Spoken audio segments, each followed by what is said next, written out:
This is the astrological update for Virgo for the week starting October the 1st. This week is the most extraordinary astrological week I've come across in a very long time.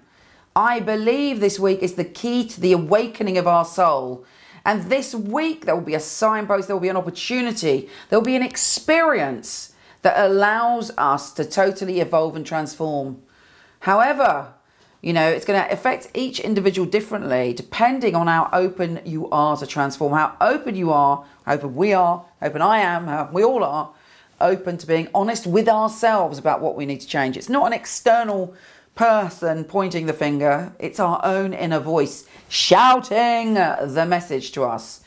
Now, first of all, we have a mystic rectangle on the 2nd, and that is saying to you, boom, be grounded and have faith in your own process.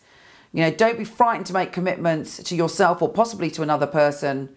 You know, be strong in who you are, but also speak the words of love and speak lovingly, because there could be some issues when it comes to a lack of clarity in relationships. You may also find yourself attracted to someone who you feel that you've known forever, maybe like a past life connection. It may be that you're just like, whoo, blown away with them like they're a drug. If that's the case, take advantage of that grounding to look at the situation honestly. Is it a pattern for you? You know, what could it be saying? Where do you think it's going to lead? Are you distracting yourself from something more real and more solid? You know, are you feeling this because there are other things going on in your life and you're trying to avoid confronting them? I don't want to be boring, but you know, it's really important that we look at our motives for things as well as open our heart to new experience.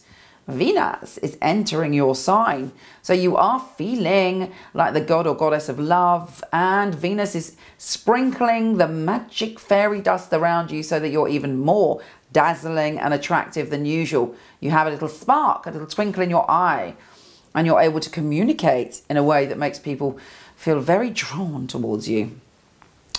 Now, Jupiter is going retrograde in the 10th. There could be a positive opportunity from the past connected to your career, which gives you a little boost this week. But on the 4th, there is a grand cross with Venus in your sign, squaring Mars in the 3rd, squaring Neptune in the 7th. Basically, it's all about clarity in relationships. It's also about the fact that it's very important not to be judgmental or argumentative this week. And you might be tempted to be a little bit argumentative, but speak from words of love. It's so crucial.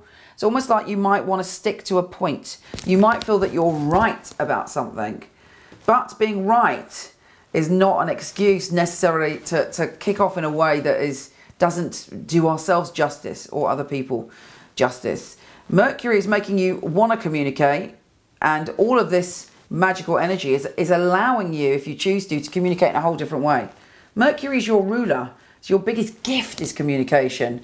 Just allow that Venus love energy to mix itself up like a potion, and speak those silver words with love, and the world is your oyster.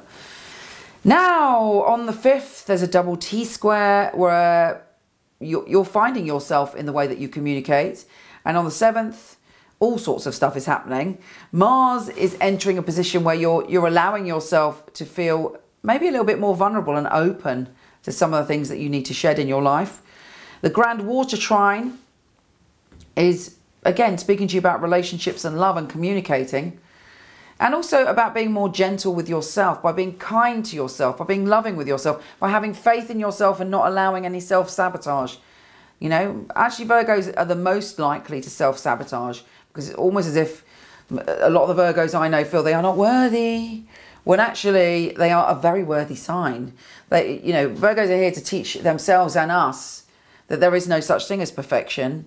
And love and the nugget of brilliance in each person is unique and fabulous. You can wake up to that this week. You can wake up to letting yourself off the hook and releasing yourself from those chains of self-criticism if you take advantage of this. But it might be quite emotional. Then we've got, well, for you, Venus in your sign is opposite Neptune and Chiron, conjunct in the 7th. So there's a lot of intensity and emotion and dreams and feelings coming up around your love life. But there's a cardinal grand cross and a kite, which is saying, trust yourself, trust the new, trust new ways of being, release yourself from your inner voice if it's negative, and change that inner voice to be very, very supporting of yourself and watch yourself fly, be light-hearted, and have the opportunity to express yourself in the way that you've always wanted, and other people to go, wow, I love you. Take care, and I'll speak to you soon.